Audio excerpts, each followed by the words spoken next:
Today, as you can see the screen, as mentioned, we are going to do Hansel and Gretel by Bruno Bettelheim, in which Bettelheim makes the psychoanalytical interpretation of Hansel and Gretel. So let's begin with the general introductions of what psychoanalysis is. Before we make the psychoanalytical interpretation of the text, bringing some textual evidences, it is better for you to understand what psychoanalysis is. And psychoanalysis, it is the branch of science developed by 20th century Austrian psychiatrist Sigmund Freud. As you can see, he was a psychiatrist. As a psychiatrist, Sigmund Freud, he dealt with many of the patients suffering from mental disorder. So after dealing with those patients having mental disorder for many years, Freud finally came to a conclusion that unconscious is the product of the suppression of desires. That means Freud came to a conclusion that human beings, they have got some mental disorder because of the suppression of desires. When desires are suppressed, because man has a lot of desires, man is in fact a desire producing machines.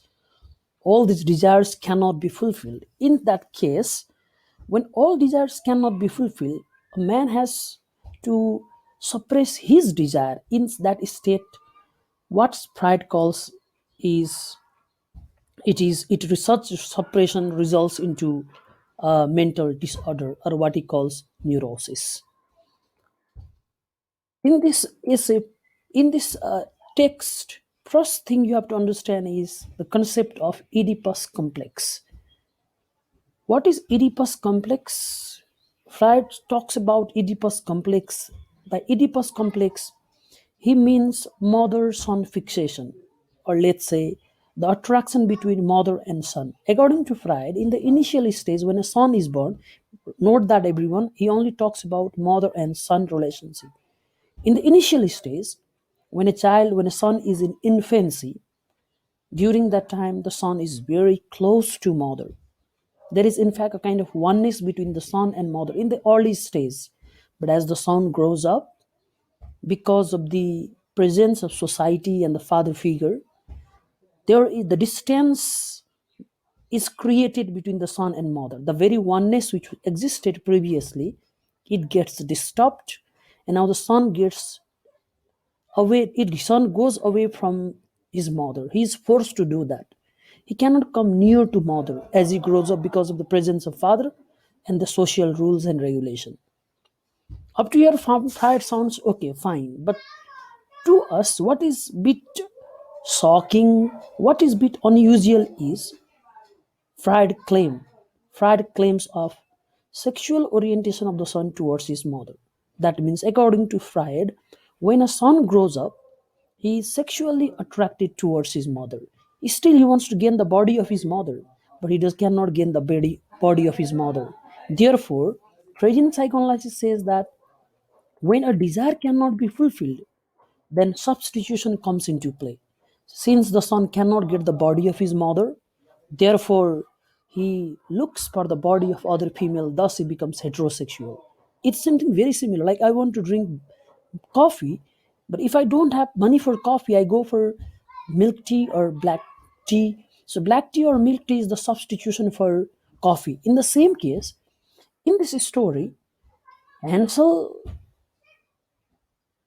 has a strong desire to return his home. In fact, in this story, home stands for a mother's body. So Hansel's desire to return home implies a son's desire to gain the body of his mother. You notice it is Hansel who is desperate to return home. It is he who goes and collects the pebbles. It is he who drops the pebble. Even second time he drops the breadcrumbs. He is very desperate to return home. So this very Hansel's desire to return home, in fact, shows the son's desire to gain the body of his mother. But when he cannot, as he cannot return home, therefore, he has to suppress the desire. And when desire is suppressed, substitution comes into play. In that case, he ends up reaching at the witch house. The witch house is the substitution for his own house. In that sense, Hansel and Gretel captures what Freud called Oedipus complex, yeah, indirectly. And the second thing Freud talks about is three compartments of human mind. That is what he calls ego, and superego. Ego and superego I will not include in my discussion. Just I want to focus with the first compartment of mind, id. Id is the very destructive desire. It is animalistic instinct, or it is a kind of irrationality that we all possess, animalistic instinct. And in this story, we can see Eid of Hansel and Gretel. No sooner they reach at the witch house, they start devouring the witch house. Eating the witch house, devouring the witch house is the expression of their destructive desire. Because when you eat someone's house, you are destroying that person's house. So it is the expression of Eid of Hansel and Gretel. On the other hand, this story also projects the development of characters from innocence to experience. Development of character means development of both Hansel and Gretel from innocence to experience. How do we interpret innocence? Innocence means lack of hatred, and innocence means lack of knowledge. Note it. In the beginning of the story, Hansel and Gretel are children. They are very innocent. Though they know that it is the design of their mother, it is the plan of their parents both to leave them in the forest, still they want to return home. Even they return home once, they don't have any hatred towards the parents. Even after collecting all the properties of the wish, still they return home. Notice that they don't have any kind of hatred towards the parents. And second thing, innocence also means lack of knowledge.